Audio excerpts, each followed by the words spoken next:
Nous atteignons le point culminant de notre série sur les piliers du succès avec le docteur Athanase Kadja. Nous arrivons aujourd'hui au dernier pilier, celui qui couronne toute cette série. Il s'agit du Community First. Docteur, soyez les bienvenus. Merci beaucoup, chers journalistes. Merci pour tous ceux qui nous écoutent, tous les entrepreneurs qui suivent cette émission. Que le Seigneur vous bénisse davantage. Nous sommes ravis de vous retrouver en pleine forme en ce début du mois de novembre. Oui, nous devons rendre grâce à Dieu. On a commencé l'année, vous voyez, 10 mois. Déjà derrière nous, il reste 2 mois. Mais je sais que notre Dieu, là, il fait des miracles. Même si vous pensez que vous êtes en train de perdre l'année, je vous dis que les 2 mois qui restent là, ce que vous n'avez pas eu, Dieu va vous donner au-delà de ça. Amen. Ayez confiance en lui et il va agir. Amen. Oui. Avez-vous un mot à l'endroit de vos entrepreneurs que vous aimez si tant? Oui, mes chers entrepreneurs, je vous tire coup de chapeau. J'ai l'habitude de dire que c'est le métier le plus difficile au monde. Nous sommes vers les 2 derniers mois de l'année. Donc, prenez des dispositions parce que c'est le moment où les gens sont disponibles à dépenser de l'argent. Prenez vos dispositions pour prendre un peu. Donc, il ne faut pas lâcher ce moment. Prenez les dispositions. Ne faites plus les affaires comme vous avez fait au milieu de l'année. Maintenant, là, on est rentré dans le tournant. Il faut aller seulement mettre beaucoup de buts. Community First, c'est le dernier pilier du succès. Oui. Qu'est-ce que cela veut dire? Bon, Community First, comme j'ai l'habitude de dire, vous savez, il y a certaines expressions, c'est plus bien en anglais qu'en français. Si nous allons parler en français, ça veut dire l'argent de la communauté dans la communauté. Ou bien penser d'abord, premièrement, à la communauté. C'est comme Trump le dit, America First. America First. Donc, la communauté d'abord. Et qu'est-ce que nous voulons dire? C'est-à-dire quoi? Quand vous êtes dans une communauté, il faut que votre communauté soit au courant de ce que vous faites pour que l'argent de la communauté reste dans la communauté. Si vous êtes membre d'une église et vous êtes chef d'entreprise, bien vous vendez n'importe quel produit, vous rendez n'importe quel service, votre responsable de la communauté, votre pasteur doit être au courant.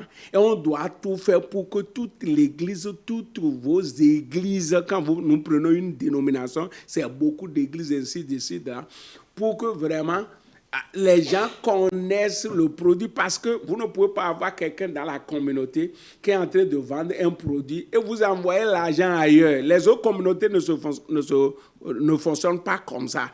Quand vraiment, je ne veux pas appeler les noms, quand il y a certaines communautés, quand il veut payer quelque chose, il va regarder d'abord si dans sa communauté, quelqu'un vend ce produit-là. C'est quand il cherche, il ne trouve pas maintenant qu'il va partir dans une autre communauté. C'est ce que les Juifs sont, c'est ce que beaucoup d'autres communautés font. Les chrétiens doivent apprendre ça. Nous avons beaucoup de membres dans nos différentes églises, nous avons les dénominations réunies. On doit travailler pour que vraiment les membres de notre congrégation, les membres de notre communauté puissent être au courant de nos projets. Regardez, vous voyez les artisans. Oui. Ils organisent des jours, ils disent, ils veulent faire la foire. Et on amène des produits. Pourquoi les églises, tant de dénominations que nous avons, on ne peut pas choisir quelques 3 jours et on va dire à chaque membre de l'église ce que vous faites là, on va trouver un domaine, on va louer un stade et ils vont venir, on va savoir que tel se fait tel jour, tel frère fait ceci, tel fait ceci. Alors ça veut dire que quand j'ai besoin de quelque chose, je n'ai plus besoin d'aller dans d'autres communautés. Nous avons tout dans notre communauté et c'est comme ça qu'on va s'enrichir. C'est ça, c'est ce que les autres communautés font, ils s'enrichissent. Maintenant, on ne sait même pas si tu fais la chose, on envoie l'argent ailleurs, Donc c'est ça un principe capital en matière de réussite de vie, en matière de succès. La communauté d'abord. L'argent de la communauté reste dans la communauté. L'argent de la communauté bouge, marche dans la communauté. C'est ça qui va permettre à la communauté de s'enrichir.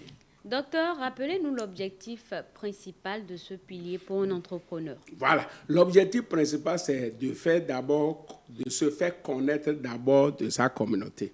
Parce que quand moi, je sais qu'un frère fait quelque chose et je suis au courant, d'abord, moi-même, je vais prendre et je vais demander à d'autres personnes encore d'aller là-bas.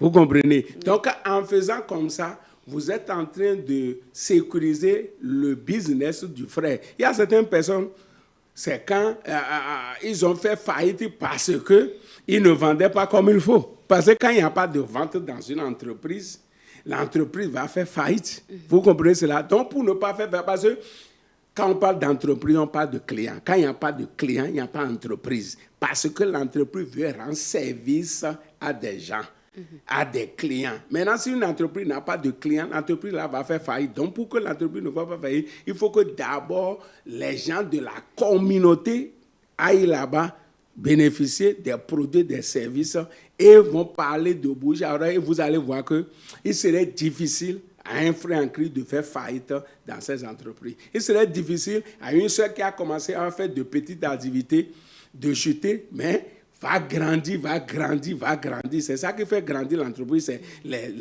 les clients qui font grandir l'entreprise. Regarde quand tu prends les églises au Bénin seul, c'est des millions de personnes. Imagine que tu fais quelque chose et 1 million de personnes paient ça chez toi. Vous voyez ce que ça donne. Gagner 1000 francs, 1000 francs, 1000 francs sur 1 million de personnes, ça fait 1 milliard. Donc nous allons produire beaucoup de milliardaires dans l'église. Ça dit devenir milliardaire, là, les gens ne comprennent pas. C'est rien du tout. 1000 francs sur 1 million de personnes, ça fait 1 milliard. Tu es devenu milliardaire. Et si chaque mois tu fais ça, vous comprenez cela? Oui. Là, on aura de ressources pour faire l'œuvre de Dieu correctement. Nous envoyons l'argent ailleurs.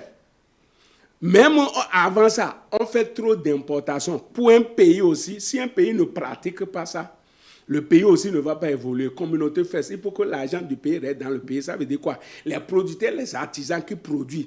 Aujourd'hui, dans notre pays, on produit le riz. Et on paie encore le riz ailleurs. Ce n'est pas normal.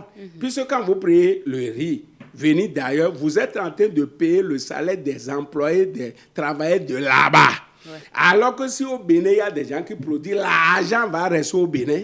Nos artisans, nos producteurs vont se développer. C'est ça, c'est pour ça que Trump dit America First. Il veut que les gens consomment ce qu'on a produit aux États-Unis et il a mis assez de taxes sur les produits venus d'ailleurs pour que ça soit cher et ne concurrence pas les produits internes. Donc chacun doit avoir cette politique. Quand vous voyez comme ça, vous allez grandir dans votre communauté et maintenant avant de penser aux autres communautés. Docteur, si vous avez un dernier conseil à l'endroit des entrepreneurs. Dernier conseil à l'endroit des entrepreneurs, si tu es là, ton pasteur, les membres de l'église ne connaissent pas ce que tu fais là. Approche-toi de ton pasteur et dis-lui ce que tu fais et qu'on trouve une formule pour que toutes vos églises, toutes les dénominations, c'est qu'on a tel frère qui fait ceci, on a tel frère qui fait ceci, tel frère, tel frère. On doit avoir même un répertoire. Vous comprenez? Là, c'est ça qui va permettre aux frères et aux sœurs de se développer. C'est ce que les autres communautés font. Mais nous, on ne fait pas ça. Au contraire, chez nous, des fois, c'est la jalousie. C'est lui qui est en train de faire. Non, lui ne va pas être béni comme ça. Non, ça, mais là, parfois, c'est aussi que les frères en Christ ne prennent pas soin de ce qu'ils doivent faire pour les autres. Non, comme il me suit déjà là, il va arranger les choses parce que quand on parle de chrétienté, c'est l'excellence. Un chrétien ne doit pas faire des choses au rabais. Un chrétien, on a reçu un esprit de sagesse et de connaissance. Donc, quand un chrétien fait quelque chose, il doit faire ça bien. Les gens doivent être satisfaits. Et quand les gens ont la satisfaction, c'est fini. Docteur, nous venons d'aborder 10 piliers du succès. Quel indicateur ou signe montre que les piliers sont bien appliqués et efficaces? Au fait, bon, quand nous diffusons cela dans d'autres forums, les gens suivent et nous avons le feedback. Mon conseil, c'est que les gens ne suivent pas seulement et ne pas appliquer. S'il veut vraiment réussir, il met ces petits principes-là en pratique, en place dans leurs entreprises. Il n'y a rien à faire, ils vont prospérer. D'accord. Merci beaucoup, docteur. Merci. Chers téléspectateurs. Nous sommes aussi là pour les accompagner. Oui. Ils peuvent me contacter à plus 229 96 25 36 66. Voilà. Contactez donc le docteur au besoin. Chers téléspectateurs, retenez ceci, le succès véritable ne se construit pas seul, il se partage, se multiplie et s'enracine dans la force des communautés. Et nous sommes à la fin des 10 piliers du succès avec le docteur Athanase Kadja. Rendez-vous semaine prochaine pour un nouveau thème.